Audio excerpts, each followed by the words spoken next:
Di video kali ini, kita kembali belajar pada tema 6, subtema 1, muatan pelajaran Bahasa Indonesia.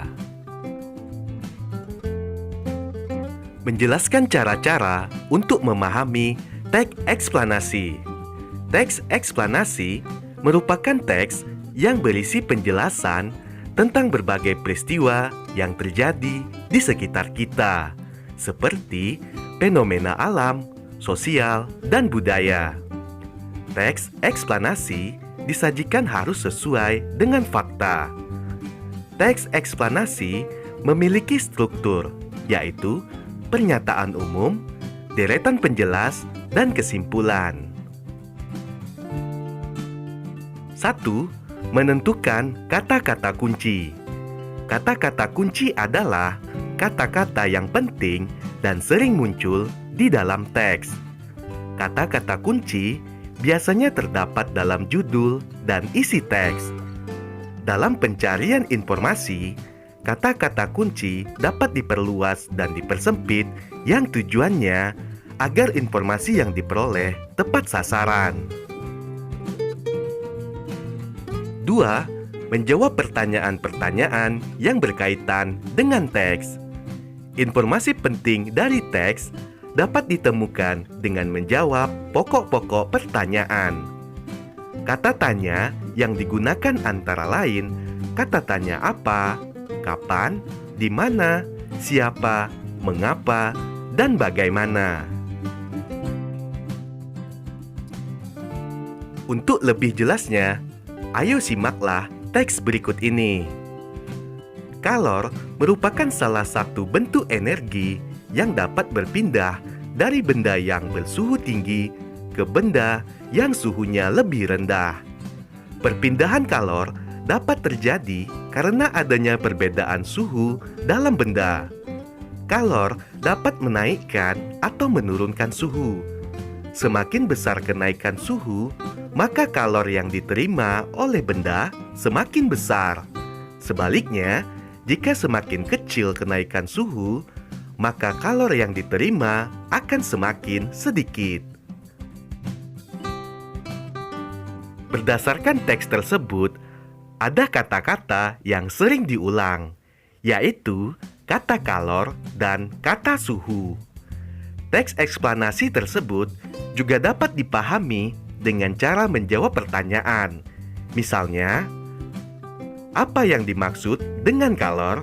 Jawabannya adalah, kalor merupakan salah satu bentuk energi yang dapat berpindah dari benda yang bersuhu tinggi ke benda yang suhunya lebih rendah. Pertanyaan yang kedua, kapan kalor dapat berpindah? Jawabannya, kalor dapat berpindah ketika terjadi kenaikan suhu dalam benda. Membuat ringkasan dan kesimpulan dari teks eksplanasi. Berikut hal-hal yang perlu diperhatikan dalam membuat ringkasan. Yang pertama, bacalah teks dengan saksama. Kedua, catatlah gagasan utama dari setiap paragraf. Ketiga, ubahlah gagasan utama menjadi kalimat efektif. Yang keempat, rangkailah kalimat-kalimat tersebut sehingga menjadi paragraf yang padu. Dan yang kelima, pastikan kamu menggunakan kosakata baku dan ejaan yang sesuai Pedoman Umum Ejaan Bahasa Indonesia atau PUBI. Setelah membuat ringkasan, kita dapat membuat kesimpulan. Kesimpulan merupakan pendapat terakhir yang mengandung informasi berdasarkan uraian sebelumnya. Kesimpulan dibuat agar informasi yang diperoleh dapat mudah diingat dengan cara mencatat informasi penting dalam teks. Simaklah teks berikut ini. Pernahkah kamu merasakan panas tubuhmu? Tentu kamu pernah meletakkan tangan di kening ketika sedang demam.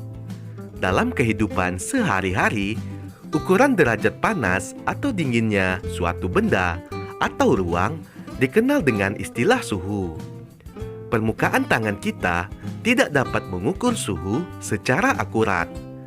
Terdapat suatu alat yang digunakan untuk mengukur suhu secara tepat dan dapat digunakan secara internasional, yaitu termometer. Termometer memiliki suatu standar, antara lain Celsius, Reaumur, Fahrenheit, dan Kelvin. Dalam kehidupan sehari-hari, kita biasanya menggunakan termometer dengan satuan Celsius. Setelah menyimak teks tersebut, ayo kita perhatikan contoh ringkasan dan kesimpulan berdasarkan teks tersebut. Contoh ringkasan: suhu adalah ukuran panas atau dinginnya suatu benda. Setiap benda atau ruangan dapat diukur suhunya menggunakan termometer. Ada banyak satuan ukuran untuk mengukur suhu, yaitu Celsius, Reaumur, Fahrenheit, dan Kelvin. Contoh kesimpulan: jadi, panas atau dinginnya suatu benda dinamakan suhu.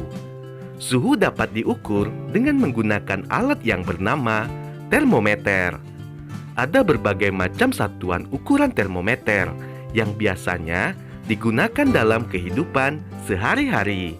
Tetapi, satuan yang umum digunakan adalah satuan Celsius. Membuat kesimpulan dari teks eksplanasi. Kesimpulan dapat dibuat berdasarkan pernyataan-pernyataan yang ada. Perhatikan contoh berikut ini. Kesimpulan dari dua pernyataan. Ayo perhatikan pernyataan 1 dan pernyataan 2. Pernyataan 1, panas dapat memengaruhi perubahan suhu benda.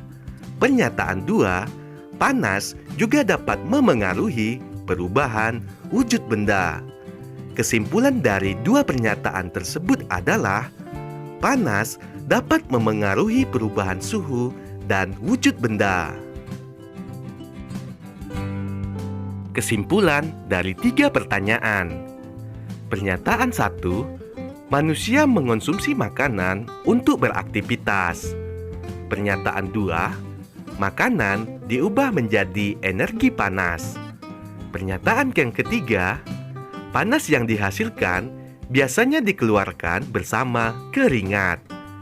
Kesimpulan dari tiga pernyataan tersebut adalah, dalam aktivitasnya, makanan yang telah dikonsumsi manusia diubah menjadi energi panas dan biasanya dikeluarkan bersama keringat. Menjelaskan isi teks eksplanasi menggunakan peta pikiran.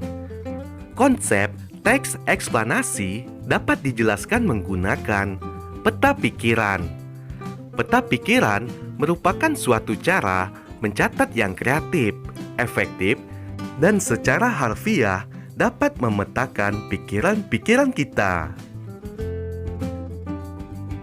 Cara membuat peta pikiran.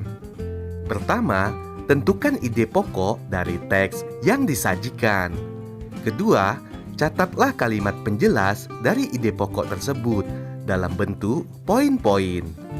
Yang ketiga, setelah itu, barulah kamu dapat menuliskan ide pokok dan kalimat penjelas tersebut ke dalam suatu bagan peta pikiran. Sebagai contoh untuk membuat peta pikiran, ayo simaklah teks berikut ini. Pengaruh negatif interaksi manusia dengan lingkungan alam. Manusia dan lingkungan alam saling berkaitan. Manusia tidak bisa hidup tanpa lingkungan alam.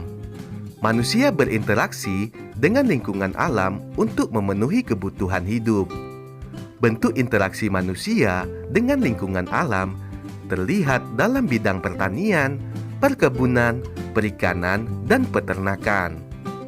Interaksi manusia dengan alam tidak semua berdampak baik bagi lingkungan. Banyak perilaku manusia yang justru merusak lingkungan. Misalnya, membuang sampah di sungai dan laut akan menyebabkan makhluk hidup di dalamnya terganggu.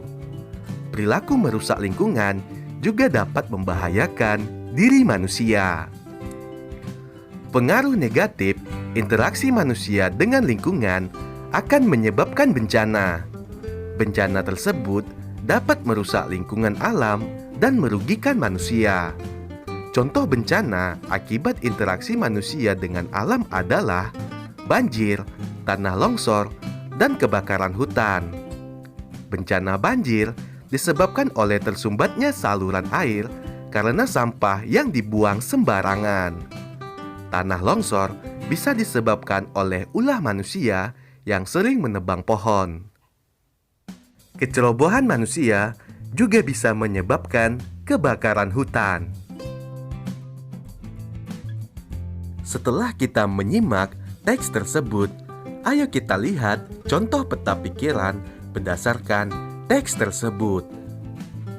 Judul teks: Pengaruh negatif interaksi manusia dengan lingkungan alam. Kemudian gagasan pokok 1, interaksi manusia dengan lingkungan alam.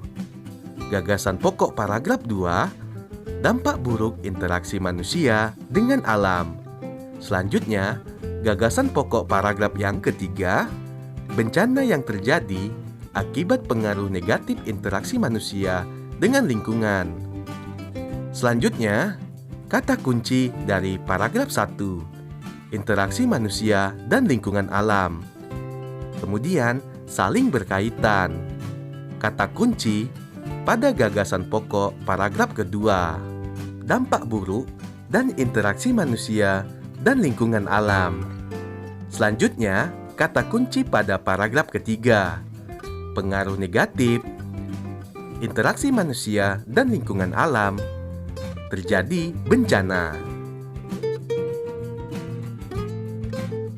Menuliskan kembali informasi dari teks eksplanasi. Berikut langkah-langkah dalam menuliskan kembali informasi teks. Langkah yang pertama, perhatikan judul dan tema dalam teks. Kedua, tentukan gagasan pokok setiap paragraf dalam teks. Ketiga, kembangkan gagasan pokok menjadi sebuah cerita yang padu menggunakan bahasamu sendiri. Dan yang keempat, saat menuliskan kembali, perhatikan keruntutan informasi yang kamu peroleh. Membuat ringkasan teks eksplanasi.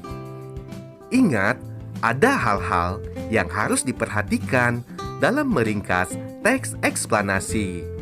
Pertama, membaca judul teks terlebih dahulu untuk mengetahui gambaran informasi secara keseluruhan. Yang kedua, dengan membaca cermat, kita dapat menggali informasi teks lebih dalam, sehingga dapat memahami isi teks.